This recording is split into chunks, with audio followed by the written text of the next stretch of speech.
Alright, so today I will be talking about the different types of behaviorisms. I added this cute picture that I thought related to this. We'll press lever for food. So let's get started. First of all, what is behaviorism? So the goal of psychology should be about the prediction and control of a behavior. John Watson was an American psychologist who came up with the theory of behaviorism. Down here below, I'll put some examples like treating behavior, treating fears, and dealing with conditioned responses. Down here below, I posted a picture of someone standing on a really tall building and looking down. So that would mean that obviously maybe they love heights or they're scared of heights and they're trying to overcome the fear of heights. So that would be something that behaviorism would be a part of, trying to have someone let go of their fears. And then up here above, I posted a picture of a dog receiving a treat for listening to their owner and doing what the owner expects them to do. So what it is learned behavior, and in exchange of that is a treat, a reward.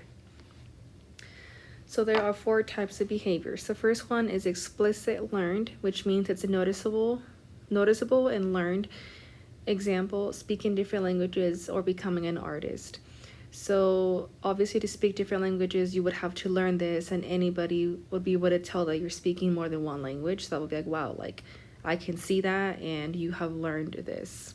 And then becoming an artist, not everybody can paint. It's hard to paint. It's hard to choose the right colors. It's hard to make a product of something. So becoming an artist would be something noticeable, and you would have to learn to become a good artist. Second behavior is explicit unlearned, which means it's natural learning. For example, breathing, running, or using the bathroom. So for breathing, it's normal for us to breathe. You automatically just know how to breathe. And I put running because it makes me think of, like, let's say you're being chased by something, your body will automatically respond by running away from whatever is chasing you.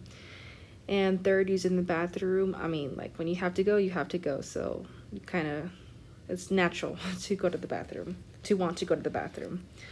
Third behavior is implicit learned, automatically and unintentionally.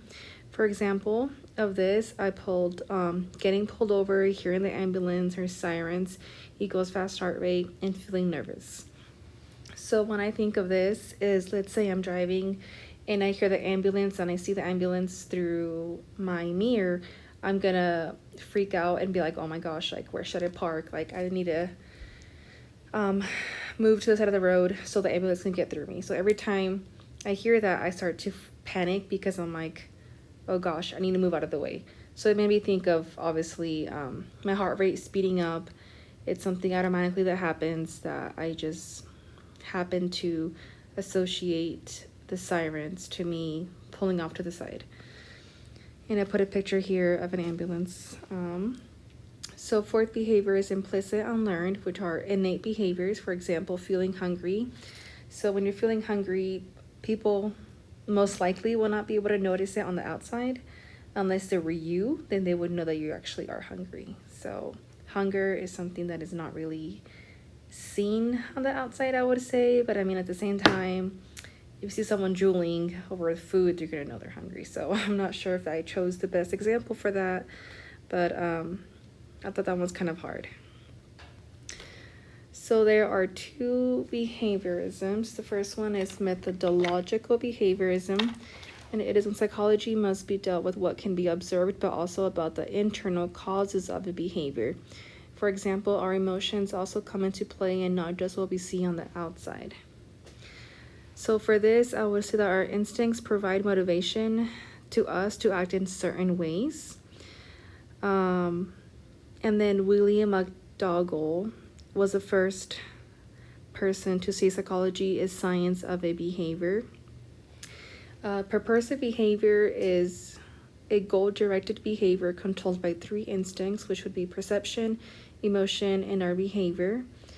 So for purposive behavior, you are looking for something until the goal or the purpose is attained of what you're trying to get or reach at. For example, let's say you're in a long car ride, you're driving to LA by car, it's like 16 hours from Idaho or whatever the case may be, and you have to use the bathroom, you're going to be on the lookout for a public restroom somewhere because you need to use the bathroom, you know. So until you see a bathroom and use it, then your goal will be attained. So that's what I think of when I think of propulsive behavior, is accomplishing the goal.